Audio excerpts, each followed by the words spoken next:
Hello student, इस video में हम क्लास सेवन्थ के चैप्टर नंबर 4 एक्सेस 4.1 को सोल्व करेंगे। क्वेश्चन नंबर 5 से हम अभी स्टार्ट कर रहे हैं। क्वेश्चन नंबर 5 गिवन है हमारे पास, write the following equations in a statement form. तो यहाँ पर जो इक्वेशन गिवन है इनको आपको स्टेटमेंट फॉर्म में लिखना है। जैसे हमने क्वेश्चन नंबर 4 में किया था, हमने स्टेटमेंट से उसको इक्वेशन में कन्वर्ट किया था। यहाँ पर इक्वेशन से आपको स्टेटमेंट में कन्वर्ट करना है। तो स्टेटमेंट थोड़ा सा इजी है बनाना, आप इजी बना सकते हैं, अपने तरह से बना सकते हैं। जैसे पहला पॉइंट गिवन है मेरे पास, p+4 = 15। तो इसका स्टेटमेंट क्या होगा कि p में अगर 4 को ऐड किया जाए तो 15 के इक्वल आता है। तो लिखेंगे व्हेन वी ऐड, या सम भी लिख सकते हैं, when we add p and 4, ठीक है, p और 4 को ऐड करते हैं, वी गेट 15। तो सिंपल ये इसका स्टेटमेंट यहाँ बन जाता है। इसको आप अपनी लैंग्वेज में भी बना सकते हैं। इसका और भी हो सकता है, the sum of p and 4 = 15। ठीक है, तो इस तरह से आप कुछ भी इसमें कर सकते हैं। If we add p and 4 = we get 15, इस तरह से भी आप बना सकते हैं।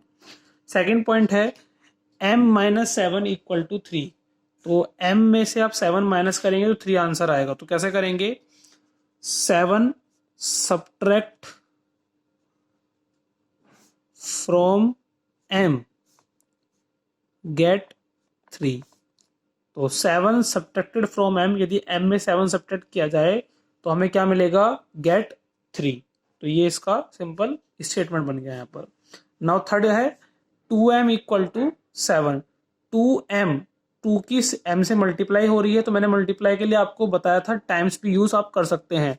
तो लिख देंगे 2 टाइम्स ऑफ m इज 7। बस सिंपल कि 2 टाइम्स, ठीक है, 2 टाइम्स ऑफ m इज 7। 2 में अगर 7 से मल्टीप्लाई करेंगे तो 7 हम m मल्टीप्लाई करेंगे तो 7 इसका आंसर आ जाएगा। इसको आप अपनी लैंग्वेज में उस तरह से भी लिख सकते हैं।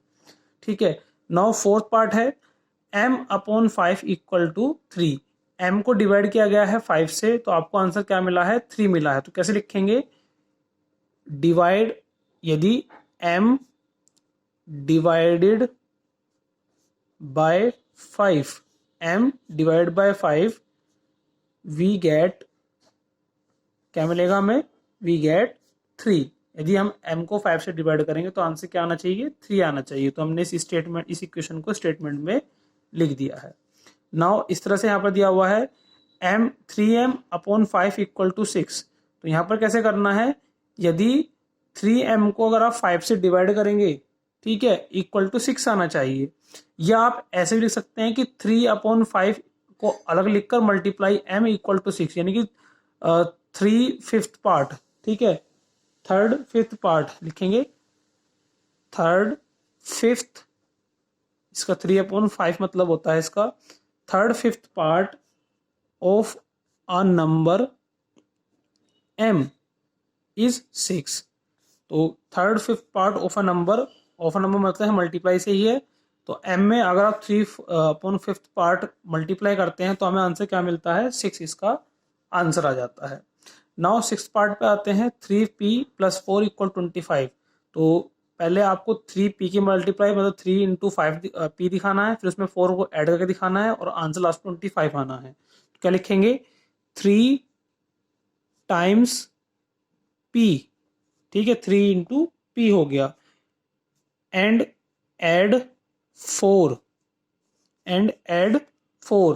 वी गेट, क्या मिलेगा, 25। ये इसका सिंपल इक्वेशन आप बना सकते हैं। नाउ सेवंथ पार्ट है 4p-2 = 18। इसको भी ऐसे लिख लेते हैं हम, 4 times of a number p, उस तरह से कर सकते हैं, इस तरह से आप लिख सकते हैं इसको, 4 times of a number p का 4 टाइम्स -2, माइनस वर्ड का भी यूज कर लेते हैं, -2 इज 18। ठीक है, इज 18 इसका आंसर होगा। Now p/2 + 2 = 8। तो पहले p को डिवाइड किया गया है 2 से, ठीक, कैसे लिखेंगे इसको, p divided by 2 and add 2 gives 8। तो P में से 2 को डिवाइड किया, 2 से डिवाइड किया गया एंड उसमें ऐड किया गया 2, तो गिव्स हमें क्या आंसर मिला है, 8 इसका आंसर मिल गया है। तो इस तरह से क्वेश्चन नंबर 5 हमारा कंप्लीट होता है। Now coming to the question number 6। So question number 6 में गिवन है set up an equation in the following cases. तो यहाँ पर आपको डिफरेंट केसेस गिवन है जिसमें आपको सिर्फ इक्वेशन सेटअप करनी है। तो थोड़ा सा स्टेटमेंट इस बार बड़ा आ गया है, बाकी सब कुछ आपको सेम ऐसे करना है, इक्वेशन लिखनी है। क्वेश्चन है Irfan says that he has 7 marble more than 5 times the marble Parmeet has। तो दो पर्सन है, एक इरफान और एक परमीत, और इरफान कह रहे हैं कि उसके पास 7 मार्बल है मोर than 5 times the marble Parmeet है, जितने परमीत है उससे 7 ज्यादा है और 5 टाइम्स। अब कह रहे हैं कि Irfan has total 37 marble, total कितने मार्बल है उसके पास, 37 मार्बल है।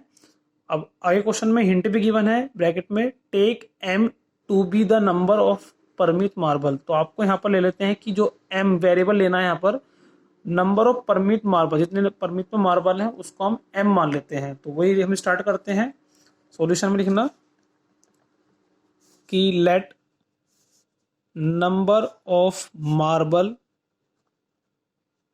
परमित हैज, कितना ले लेते हैं, 2b m। अब पढ़ते हैं इक्वेशन को। इक्वेशन क्या कह रहा है, he has 7 marble more than 5 times the marble Parmit has.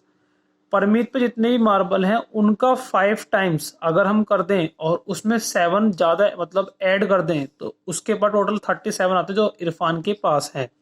तो यही वो इक्वेशन में कहना चाह रहा है कि 7 marble more than 5 times the marble Parmit has.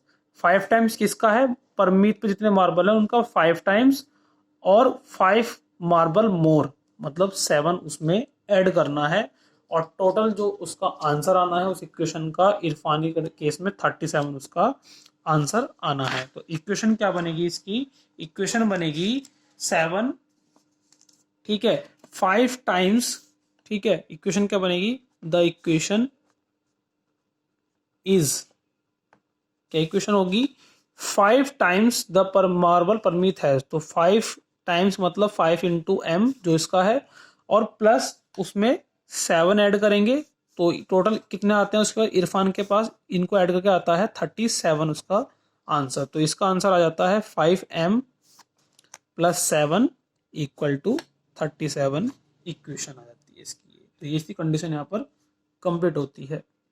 Now second part given है, Lakshmi's father is 49 year old. Lakshmi की जो फादर है 49 ईयर्स ओल्ड है। अब आगे बोला है ही इज, ही मतलब यहाँ पर अब उसके फादर की बात हो रही है, he is 4 year older than 3 times Lakshmi age. Lakshmi की जो भी एज है उसका 3 टाइम्स, और उसमें भी 4 ईयर ओल्डर एज है उसके फादर की, और टोटल एज है उसकी 49। तो इस कंडीशन को आपको इक्वेशन में सेटअप करना है। और बोला भी है क्वेश्चन में कि लक्ष्मी की एज को आप वाई ले लेंगे यहाँ पर। तो ले लेते हैं let Lakshmi age be x y, ठीक है। तो वाई हमने यहाँ पर लिखा। अब कंडीशन क्या कह रही है, he is 4 year older than 3 times Lakshmi age. Lakshmi की एज का 3 टाइम्स मतलब 3 इंटू वाई। तो इक्वेशन क्या बनेगी इसकी, 3 into Y.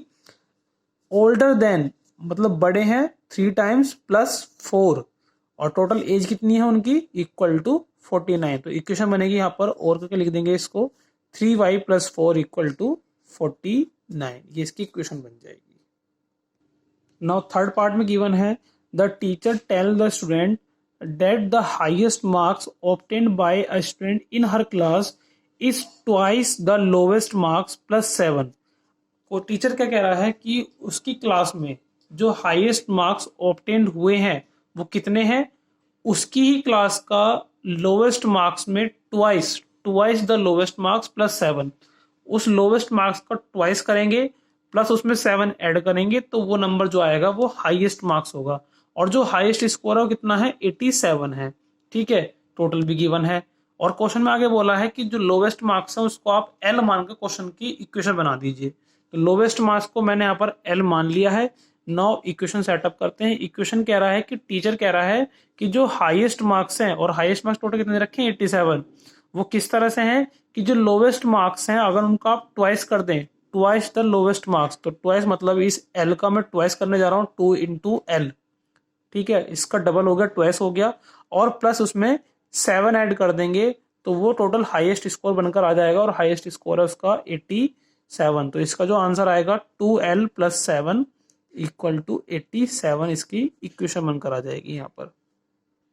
Now fourth part पे आते हैं। In an isosceles triangle the vertex angle is twice either base angle, और बोला आगे कि the let the base angle b लेना है आपको इन डिग्री, ठीक है। तो एक एग्जांपल समझ लेते हैं क्या क्वेश्चन कहना चाह रहा है कि ट्राइंगल है आइसोसेलेस, ठीक है, और इस आइसोसेलेस में जो बेस एंगल है, ठीक है, इन an isosceles triangle the vertex angle ये वाला एंगल वर्टेक्स है, ये भी एंगल वर्टेक्स वाला, ये भी वाला है, लेकिन बोला गया कि बेस एंगल अलग इन दोनों को माना है, वर्टेक्स एंगल उसको ले लिया उन्होंने।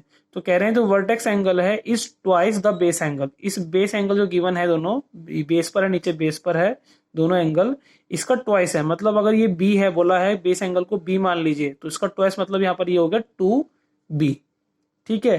तो आपको अब ये इक्वेशन सेटअप करनी है, किस तरह से होगा।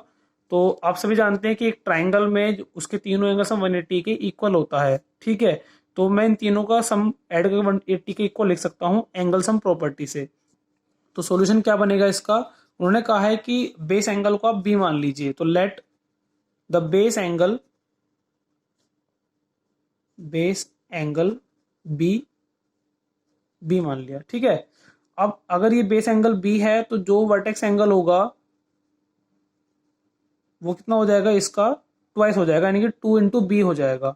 अब इक्वेशन क्या सेटअप होगी इसमें, इन्होंने कहा कि आगे बोला हुआ भी है कि आपको रिमेंबर होना चाहिए, क्वेश्चन में आगे लिखा हुआ है कि sum of all of triangle, all angle जो दिए होते हैं उनका सम जो होता है 180 के इक्वल होता है। तो जितने भी एंगल अब बनकर आए हैं इनका ऐड करके 180 के इक्वल लिख दूंगा यहाँ पर, तो इक्वेशन बनकर आ जाएगी। तो यहाँ पर 2B तो एंगल ये वाला हो गया, और B दोनों ये हो गए, तो 2B + B और +B, ये वाला B ये वाला एंगल, एक B ये वाला एंगल, और एक बेस एंगल, दोनों B है, और इक्वल टू 180 के इक्वल। तो ये आ जाएगा 4B = 180। तो ये इसकी इक्वेशन यहाँ पर बनकर आ जाएगी। तो इसी साथ हमारी एक्सरसाइज 4.1 कंप्लीट होती है। Thank you so much.